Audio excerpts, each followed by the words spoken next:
Tere sõbrad, hõbekun siin ja mõtlesin, et vaataks täna jälle üle, et mis meil need väärismetallid teinud on siis. Täna siis 21. oktoober ja vaatakski kõigepealt siis kulla untsi hinna üle. Et hetkeseisuga kulla ühe untsi hind on 3670 eurot. Ja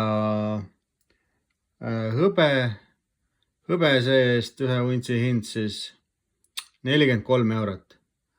Et täna ma panin tähele, et kuskil 3 eurot on hõbe kukkunud ja nüüd on jälle tõusuteel, et üritatakse õudselt vist manipuleerida või seda turgu nagu alla saada. Aga see ei tule välja. Mina arvan, et see ei tule mitte kuidagi välja, sest inflatsioon lihtsalt ei luba seda.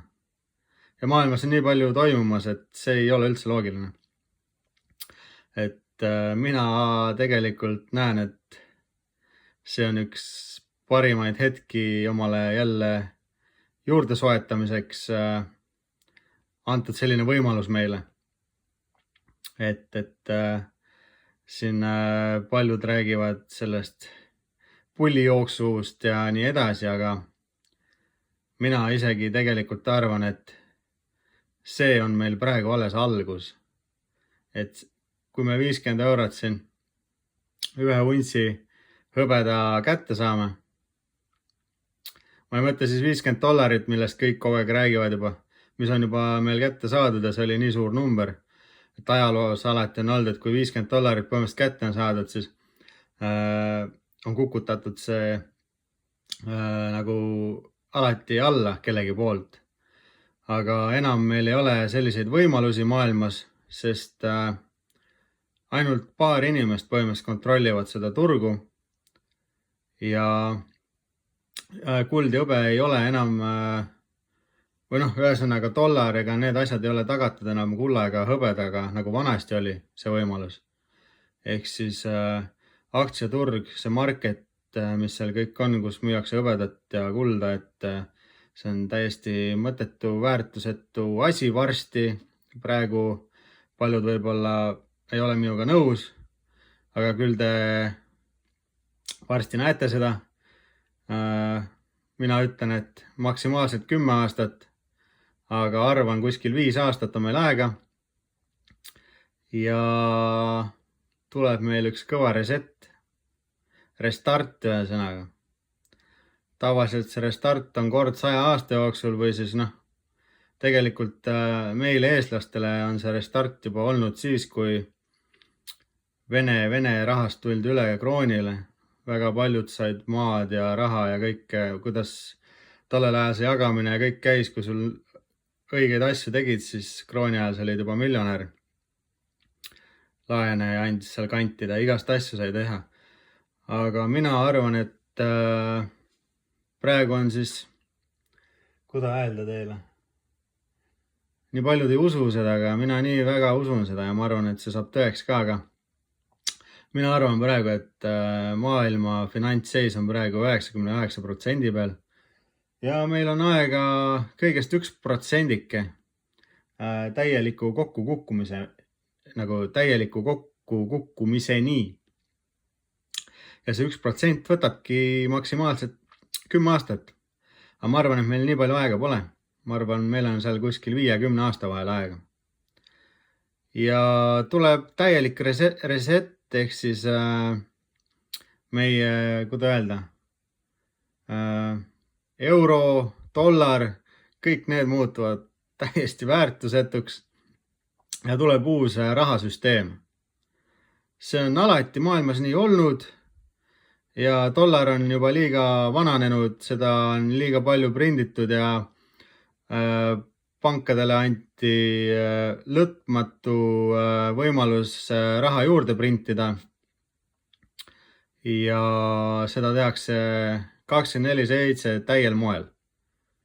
Ja mida ja miks pangad nii rängalt kulda ja hõbedat on hakanud kokku kraapima juba viimased, siin olete kuulnud 2-3 aastat, ongi sellepärast, et meie suur reset on tulekul.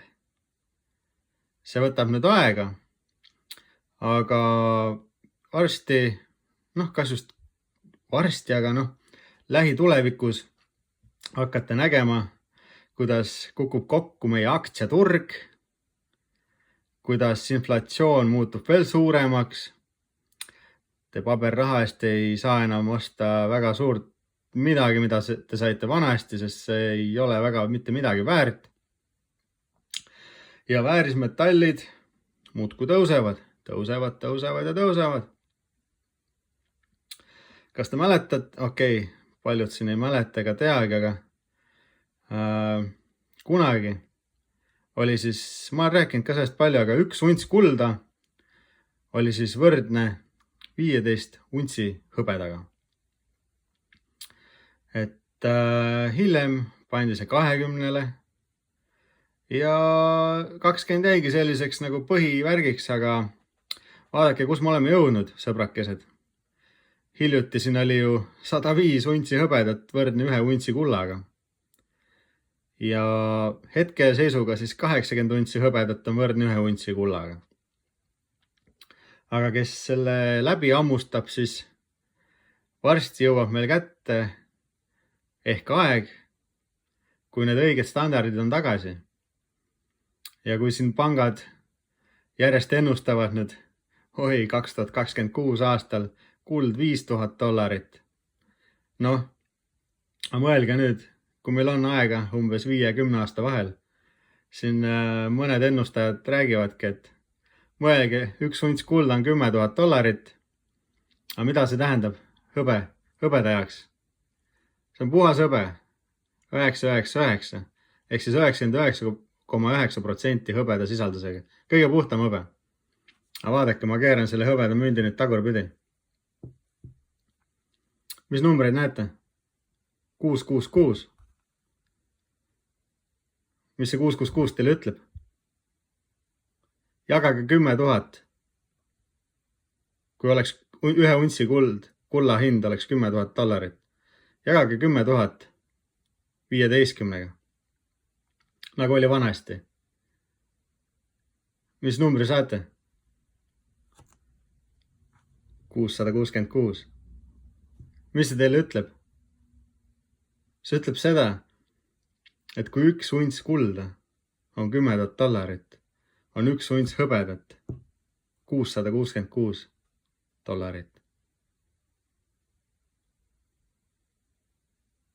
Ja kes veel aru ei saanud, siis see 50 eurot või $50, mis meil praegu see 1 untsi hind on, see on alles köömes.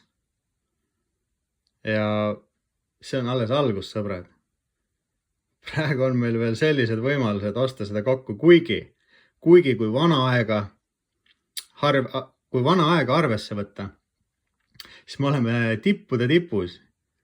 Nii hõbeda turul põhimõtteliselt kui ka kulla turul. Aga sõbrad, see on meie algus.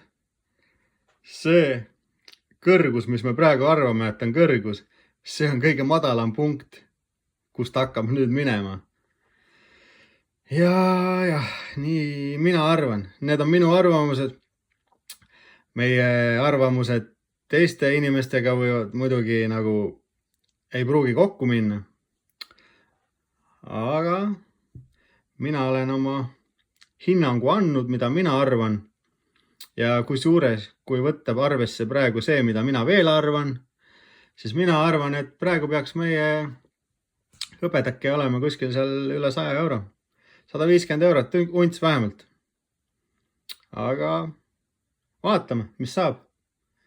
Äkki õnnestub meil jõuludeks see 50 eurot kättegi saada, mis ma siin nagu mõtlesin, et loogiliselt võiks ju olla niimoodi. Aga seda näitab aeg, jõuludeni on veel aega natuke. Uudiseid. Inglismaal. Füüsilisel kujul. Hõbe otsas. Oi, ei tea küll miks. Kes vanemad vaatajad siin võib-olla mäletavad, et ma olen rääkinud, et ühel päeval, kui meie YouTuberid ja kõik need kogujad, kes siin salaja kodu koguvad, aga kui hakkavad nüüd uudisesaidid, telekad, kõik hakkavad platrama, inflatsioon on suur. Kuld ja hõbe parim investeering, aktsiaturud on maas, dollar langev. Mis siis saab? Inimesed hakkavad tormama poodidesse, kulda hõbedat füüsilisel kujul kokku ahmima. Ahmivad kokku ja siis räägivad, näed, mul on, kurat, räägivad sõbrale, et äkki sa peaks ka ostma. Et kurat ei tea, kahtlased ajad siin maailmas ja inimesed lähevad, jutud liiguvad, kuulujutud levivad. Aga poodides saab füüsilisel kujul see üsna kiiresti otsa. Ja nii ka juba meie armsal Inglismaal sai otsa see füüsilisel kujul, poed on tühjad. Hakati lennukitega ameerikastele tagasi tooma seda, aga võtab aega ju. Liigume edasi Indiasse. Üks maailma kõige suurimaid riike selles mõttes, et seal on alati inimestele meeldinud väärismetallid nagu kuld ja hõbe. Nemad on siis alati pulmadeks, sünnipäevadeks kinkinud kulda hõbedat naistele, meestele. Seal on sellised päevad, et hetkel on ka ma ei tea, kas nüüd enam on või said juba läbi, aga eile igastahes inimesed ei saanud kulda ja hõbedat kinkida. See on iga aasta sellist päevad, kus kingitakse üksteisele mingi kulda ja hõbedat seest asju. Ja need päevad ühesõnaga ja inimestel ei õnnestu kuskilt kulda ja hõbedat leida. Kõik on otsas. Ja siis mõned poed olid seal lahti, aga kes neid videosi oma silmaga on näinud, siis kindlasti kui kuskilt guugeldate või YouTube'ist võib-olla isegi kuskilt leiate, ma ei tea. Mina nägin videos igastahes, et tänavate peal Indias seal, kus on turud ja värgid, ikka poe tänavad sellised. Ma ei tea nalja, 200-300 meetrit. Võib-olla see number ei tundugi suur, aga mõelge nüüd, pange see 200-300 meetrit oma nina ette. Nii pikad järjekord, inimesed kõnnivad tänava peal ja siis on see pikk ja pikk ja pikk rida kullapoodi. Inimesed tahavad kulda ja hõbedat omale füüsilise kujul ja kuskilt pole saada ja 300 meetri pikkused read. Saate aru või? Aga mõelge nüüd, kui meil nüüd siia Euroopa kuradi ida poole hakkab ka see tulema, see kriis. Kas te olete näinud, nimesi ei maini, kuna keegi mind ei sponsoreeri ega midagi, siis ütleme lühidalt, et kas olete tähele pannud Eesti hõbeda või kulla selliseid kette, kes nagu müüvad, poekette, kes müüvad siis inimestele väärismetalle. Kas olete näinud, mis nad nende hindadega hetkel on teinud? Et kui ei ole, siis ma ei tea, kui olete kuskil poes mööda kõndimas, minge hüpake läbi, vaadake, palju need mündikesed maksavad, et nii mõnelgi võib karp juba lahti jääda.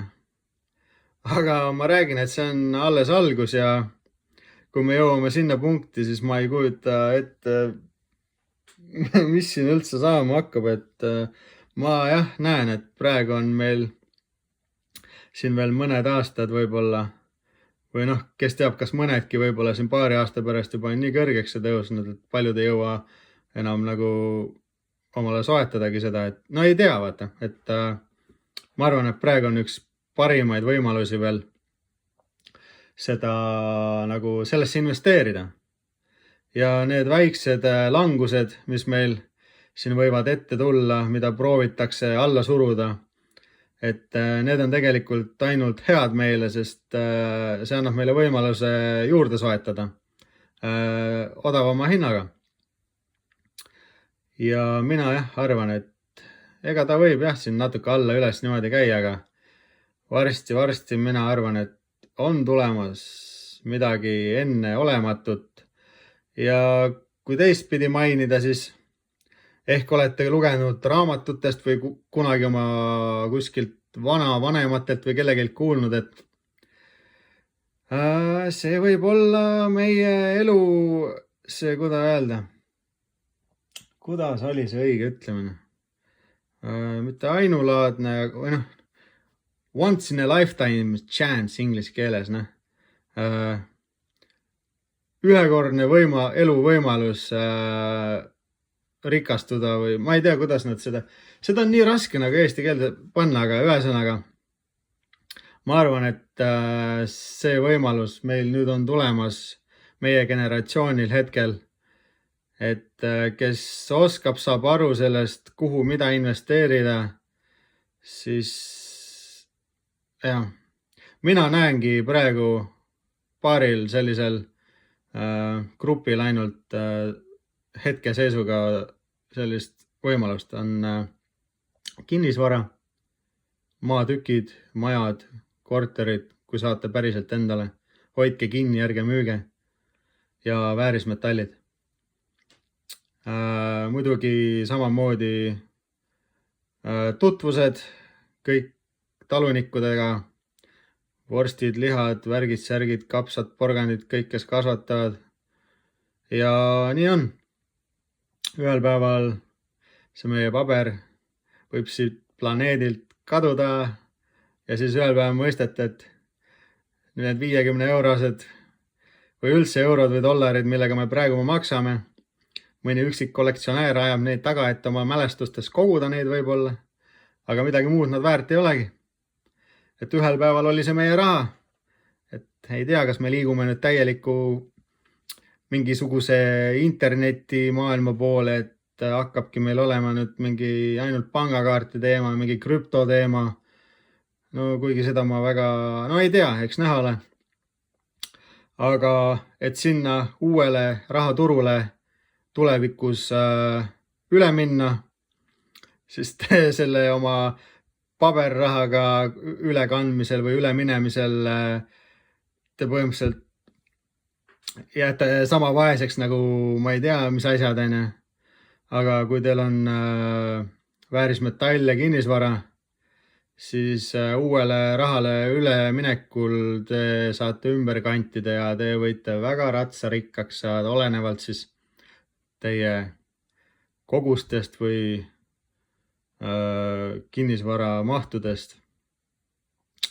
Ja ma võiksin tunde ja tunde veel rääkida, arutada sellistel teemadel, mulle väga meeldib ja spekuleerida ja kõiki asju teha, aga ühe asja ma teile ütlen veel.